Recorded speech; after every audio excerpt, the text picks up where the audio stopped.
"Eric, you're a disgrace to this family. You're not welcome here." Those harsh words, filled with anger and disappointment, hit me like a punch to the chest.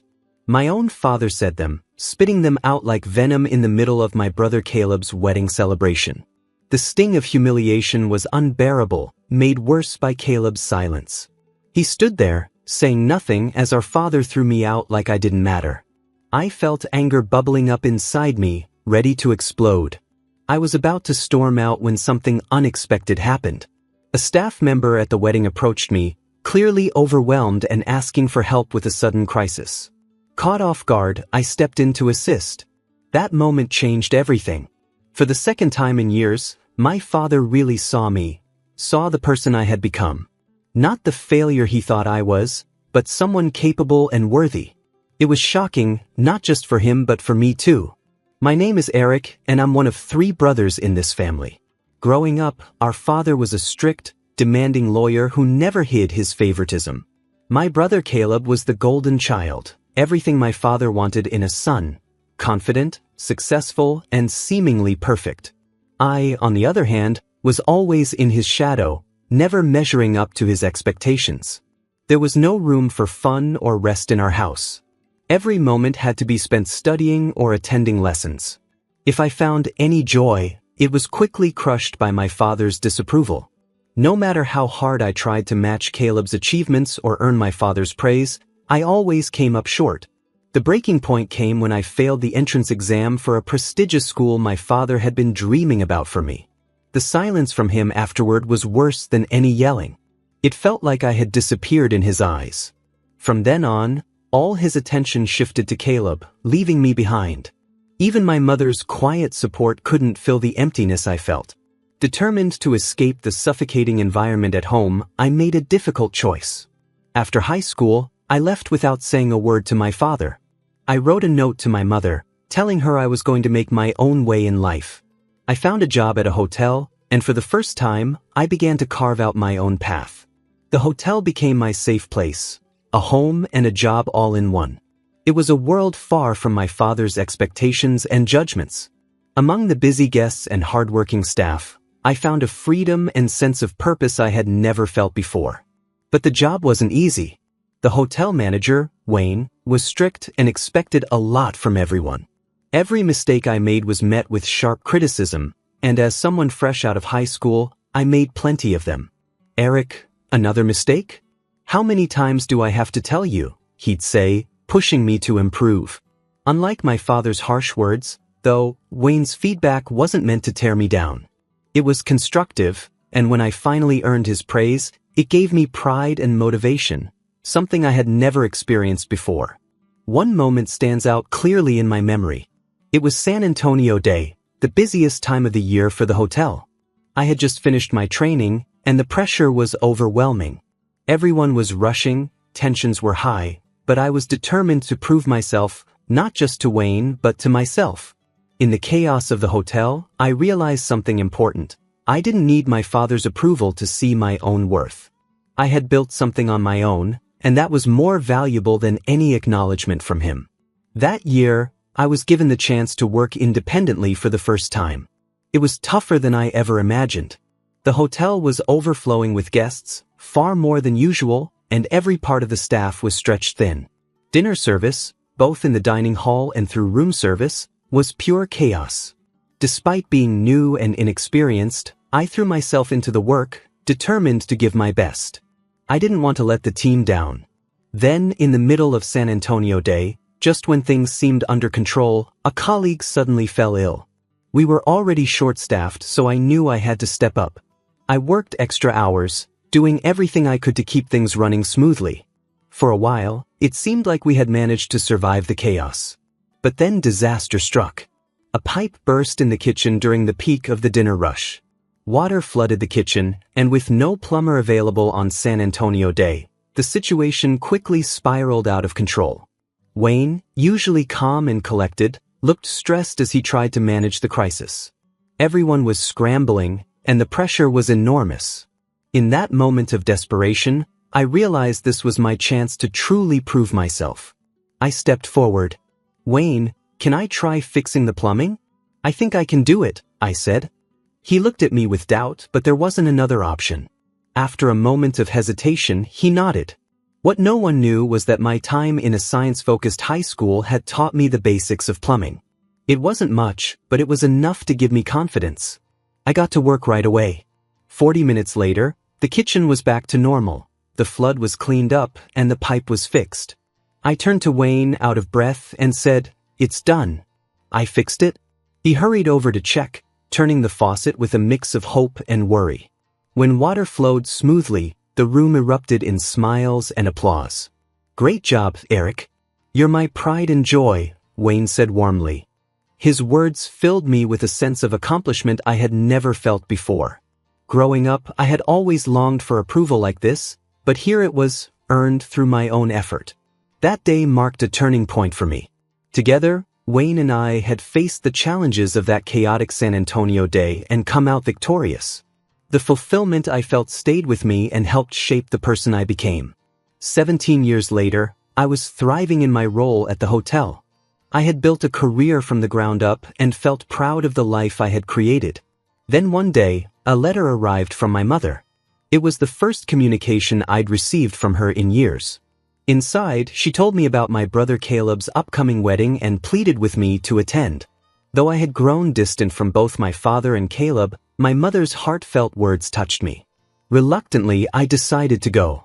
The wedding venue was a grand, luxurious hotel, exactly the kind of place that reflected Caleb and Dad's taste for extravagance. I arrived in my dependable old suit, feeling out of place among the elegantly dressed guests. Everywhere I looked, there were signs of wealth and high society. Caleb's bride was stunning, with a graceful and polished demeanor. She seemed like the perfect match for his world. Part of me wondered if their union had been one of Dad's calculated moves, another way to strengthen his social ties. As I sat in the waiting area, I was surrounded by people of influence and privilege. I felt like an outsider, watching from the sidelines. The guests moved through their world with ease, their lives intertwined in ways I couldn't relate to. I was just an observer, detached from the wealth and power around me. For a moment, I questioned why I had come at all. But as I sat there, unnoticed and ignored, a realization dawned on me. I didn't need to fit into this world anymore. I no longer had to chase my father's approval or try to belong. The life I had built was far removed from this, and I was proud of that. I wasn't the boy who once sought validation from people who had dismissed him. I was someone who had found his own worth. I was Eric, a man who had found his own path. And for me, that was enough. But as I scanned the room, my eyes landed on two familiar faces. Instantly, a wave of unease washed over me. My father's expression was clear as day, pure disapproval. He and Caleb walked toward me, their presence heavy like a storm cloud. "Why are you here?" my father asked, his voice deep and commanding, laced with the same contempt I had grown up with. His words dragged back memories I had tried so hard to forget. "Is it so wrong to want to celebrate Caleb's wedding?" I replied, forcing a smile and trying to keep my tone casual. "Oh, and congrats, Caleb." Caleb gave a stiff nod, his face conflicted. I could see the tension in his eyes, torn between loyalty to Dad and the strained bond we'd always had. Before Caleb could say a word, Dad jumped in again, his voice cutting through the air like a knife. "What have you been doing all these years?" "Working some worthless job, no doubt." The disdain in his words was unmistakable, hitting me like a punch. "Eric, you shouldn't be here," he continued, his tone now dripping with contempt. Before I could reply, my mother rushed over, her face filled with worry as she tried to ease the tension. "Come on, Eric is here to celebrate. There's no need to be so harsh," she said, her voice shaky but full of hope. "Enough, Mom," Dad barked, his voice booming with authority. She fell silent. He turned back to me. "Eric, let me make this very clear. You are a disgrace. I don't want you ruining Caleb's celebration." Now, anger boiled inside me, fueled by years of rejection and neglect. I hadn't even wanted to come to this wedding, and now I was being humiliated in front of everyone. I clenched my fists, forcing myself to stay calm. "Fine. I'm leaving," I said, my voice steady with resolve. I turned on my heel, ready to walk out and never look back. But just as I reached the door, a voice stopped me. A staff member hurried over, looking flustered and out of breath. "Excuse me," they said, their voice urgent. "We have a problem. An unexpected guest arrived, and we're short on seats and food." I turned back, glancing at the scene. The room was tense. Everyone, from Natalie the wedding planner to the in-laws, and even my father, was scrambling to figure out a solution. Worry was etched on their faces. For a brief moment, I hesitated. Part of me wanted to walk out and let them deal with their mess. Wasn't this the perfect chance to leave them to the chaos, just like they had left me behind so many times? But then, memories of the past came flooding back. Despite everything, I remembered the times when Caleb and I were kids. There were rare moments, but they were real times when he'd make room for me during study breaks, and we'd play together even under Dad's strict rules. Those memories softened my anger, reminding me that once, we were brothers, not just rivals. If I walked away now, I'd be no better than the man my father always said I was. With a deep breath and a new sense of determination, I turned back to the staff member. "Take me to Natalie," I said, my voice steadier. The staff member's tense expression eased and they nodded, leading me back into the waiting room. As I walked in, I could feel the weight of the room. Natalie, my father, and the bride's father stood in the center, their faces etched with worry. The tension was thick, growing heavier with each passing moment. Natalie looked up as I approached, her surprise quickly replaced by relief. "Eric, thank goodness. We really need help," she said, explaining the mess with the unexpected guests and the seating arrangements. I nodded, taking in the situation. Despite my father's harsh words and Caleb's silence, I knew what I needed to do.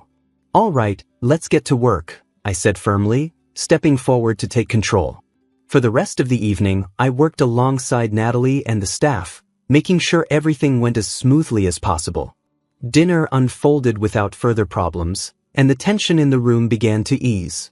As I moved through the event, I couldn't help but notice the subtle glances from my father and Caleb. They didn't say anything, but their silence felt different this time, less dismissive, almost as if they were seeing me for who I really was. By the end of the night, I stood on the sidelines, watching Caleb and his bride share their first dance. The happy couple looked perfect together, surrounded by their world of wealth and elegance. I wasn't part of that world, but for the first time, I didn't feel like an outsider. I had proven something, not to them, but to myself. I didn't need their approval because I had built a life of my own.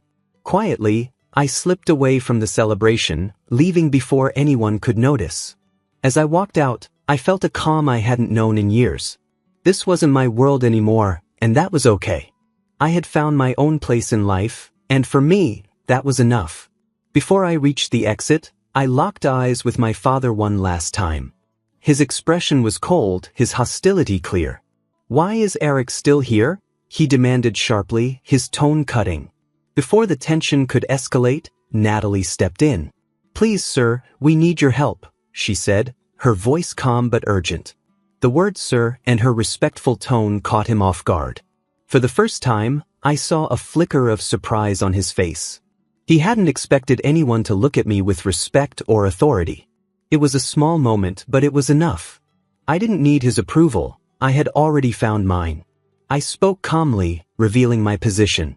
"I've been the general manager of this hotel chain for quite some time," I said, keeping my voice steady.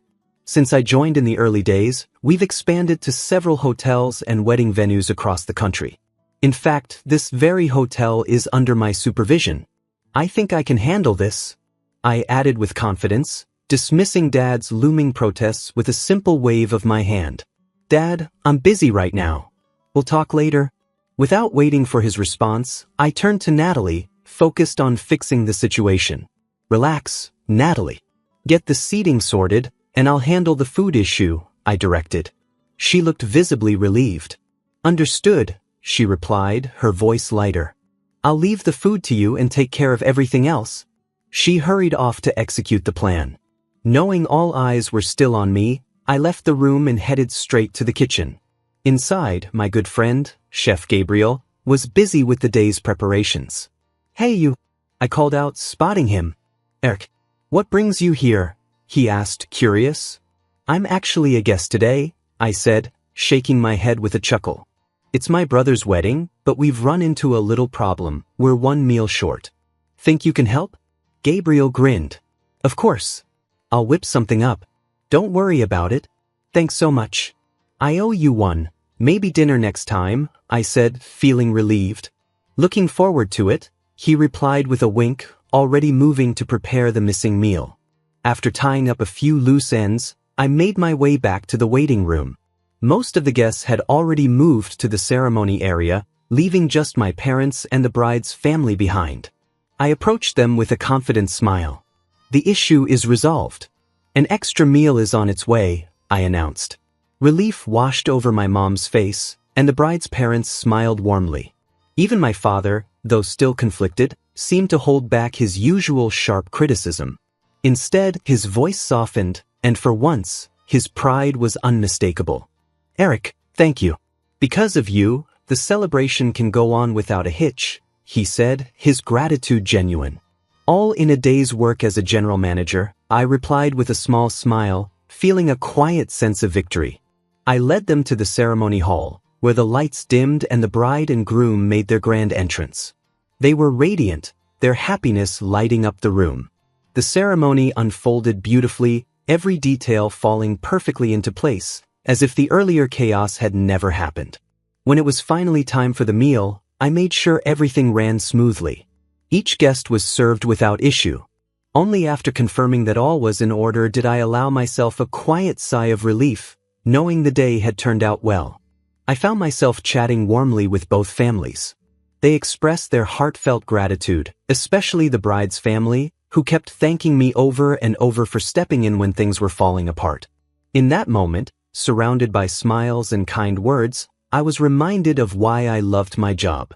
It wasn't just about managing a hotel or organizing events, it was about making a difference when it really mattered. Eric, thank you so much. We had the best day ever, all because of you, they said, their appreciation sincere and heartfelt. No worries. I'm just glad I could help. Wishing you both all the happiness in the world, I replied with a smile, feeling proud of how everything had turned out. Turning to face my parents and Caleb, I saw my mom's face glowing with pride. Eric, you did wonderfully. Thank you, she said, her voice filled with genuine admiration. Caleb stepped forward next. His apology was unexpected but sincere. Thanks for stepping in. I'm really sorry, he said, his tone honest. I couldn't help but smile. As long as I could help, it's all good, I reassured him, feeling my earlier resentment melt away. Finally, I turned to my dad. He didn't say a word, his emotions hard to read, but there was something different in his eyes, a quiet acknowledgement. Though he stayed silent, I could tell, in his own way, he was grateful. It felt like a small but meaningful closure, a moment of understanding despite all our differences. Just then my phone buzzed. A message from another hotel in the next town reminded me that more work was waiting for me. Instead of feeling frustrated, I felt a sense of purpose. Looks like I've got more work to do, but hey, I enjoy it, so no complaints, I said with a grin. All right, I'm off. You too take care, I added before leaving. As I walked away, I couldn't shake the feeling that this might be the last time I'd see Caleb or Dad for a long while, maybe even forever. The thought lingered, but I didn't dwell on it. I had work to do, and that's where I turned my focus. 7 days after Caleb's wedding, I finally got a rare day off. Reclining on my sofa with a steaming cup of coffee, I was soaking in a quiet moment of peace. That tranquility didn't last long, though. The doorbell rang. Curious, I got up and opened the door, surprised to see Caleb standing there. Caleb? What brings you here? I asked, caught off guard. Sorry, I got your address from Mom. I wanted to talk to you, Caleb said, his tone cautious. I invited him in, not worrying about the state of my home. It was just Caleb after all. I poured Caleb a cup of coffee, and he took a slow sip. Thanks, smells good, he said, trying to smile. But I could tell there was more on his mind. As we sat down, his mood shifted. His gaze became serious, and I knew he had something important to say. After a moment of silence, he finally spoke. I'm really sorry for everything, he said, his voice softer than I'd ever heard it. I was caught off guard. Caleb wasn't the type to apologize, and hearing him say this left me puzzled. "Hey, it's all right, Caleb," I said, trying to ease the tension. But it was clear he wasn't done. He took a deep breath and continued, opening up in a way I never expected. "You probably think I'm the older brother who has it all together, but the truth is, I envy you, Eric." His words hit me like a lightning bolt. I sat there, stunned, as the room filled with silence. I had always seen Caleb as the golden child, the one who had everything I didn't. But now, sitting across from me, he was showing a side of himself I had never seen before. His vulnerability took me by surprise and left me unsure of how to respond. For a moment, everything else, the rivalry, the distance, the tension, faded away. It was just the two of us, finally understanding each other in a way we never had before. "I never knew you felt that way, Caleb," I admitted, guilt creeping into my voice as I tried to process what he had just said. "That's the thing. It's not your fault, Eric," he reassured me, his weak smile showing the emotions he was trying to hold back. In that moment, I felt a sense of connection between us, something that had been missing for so long. "Caleb, I'm sorry I never realized you were struggling too," I confessed, regret heavy in my voice. His faint smile said more than words ever could. "It's really not your fault," he repeated, his voice quiet but steady. For the first time, we began to talk about the things we had never said out loud. The walls between us started to crumble, and our bond as brothers grew stronger. "I admire you, Caleb," I told him honestly. "You've gotten through things I can't even imagine. But I want to share my story with you too." As I spoke, I could feel the weight of my words. It wasn't just about telling him what I had been through, it was about building something new between us. This conversation wasn't just a moment. It was the start of something better. I paused for a moment to gather my thoughts. Caleb stayed silent, watching me closely, giving me the space to continue. "Breaking away from our parents and becoming independent wasn't easy," I said. "At the beginning it was really tough." As I spoke, I realized something. We had both faced our own battles in different ways. "Yeah, we've both had our struggles," Caleb agreed, his voice sincere. It felt like he wanted to say more, but he seemed unsure how to start. I didn't have all the answers, so I just spoke from the heart. "To be honest, Caleb, I think you should do what you really want to do, without worrying about Dad," I said, hoping it might give him some clarity. Caleb listened to my words, and I could see the weight lift off his shoulders. "You're right, Dirk. You've really helped clear my mind." "Thank you," he said, his gratitude clear in his tone. "No, thank you for coming over," I replied, and I meant it. I walked him to the door, and before he left, he promised to come back for coffee soon. 3 months later, I received a letter from Caleb. In it, he told me he had decided to leave his career as a lawyer and follow his true passion, glass craftsmanship. Even though Dad didn't approve, Caleb had found peace in his wife's support and a new drive to follow the path he had chosen. As I read his letter and thought about Caleb's journey, I felt proud. Our family dynamics had changed, and the bond between us had grown stronger. It felt like a new beginning for both of us. Lost in my thoughts, I was pulled back to reality by the sound of my phone alarm. It was time to start another day in the job I had chosen and grown to love.